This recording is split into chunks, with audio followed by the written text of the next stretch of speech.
clients or new nurses don't know the difference between a nurse and a CNO. And would you like to explain your role, your scope of practice in the hospital, and what you do? Sure.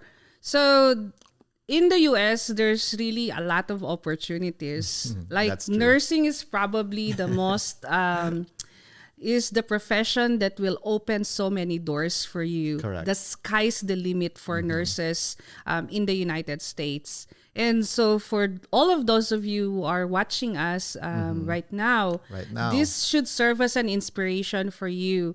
You can have the practice track wherein everybody starts as a clinical nurse. A clinical nurse is somebody who works directly with patients.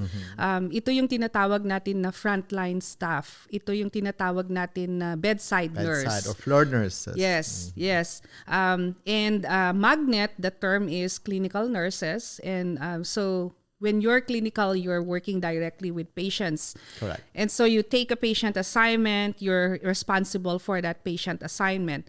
And then you would have a nurse manager or a nurse director that works with you at the unit level.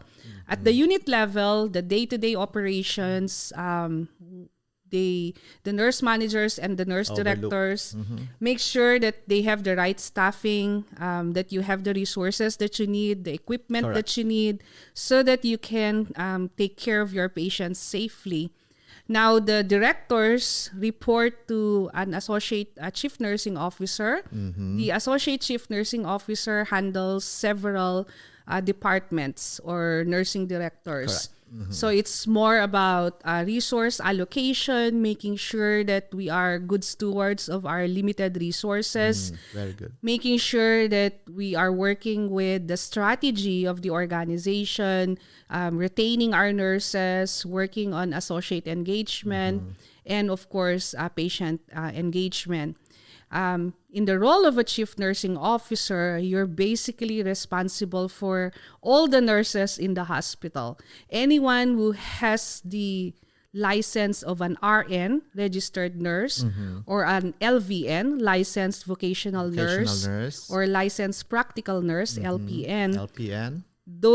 All those professionals, the chief nursing officer has authority and oversight for their professional practice. An example, I sat as the chair of the nursing peer review, and as chair of the nursing peer review, reports about potential practice violations come to my attention. Oh, wow. Yes, and we look at it, and then I work with a group of clinical nurses because it's peers.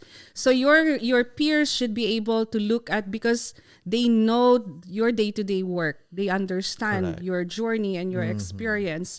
And so once the nursing peer review committee has come up with a decision whether to report or not to report a nurse for a potential practice violation to the board of nursing, automatic, the chief nursing officer has to be involved in that discussion, because at the end of the day, the chief nursing officer is responsible for the professional practice of nurses. Remember, Mike, that we as nurses, because we are licensed, we're supposed to protect the public.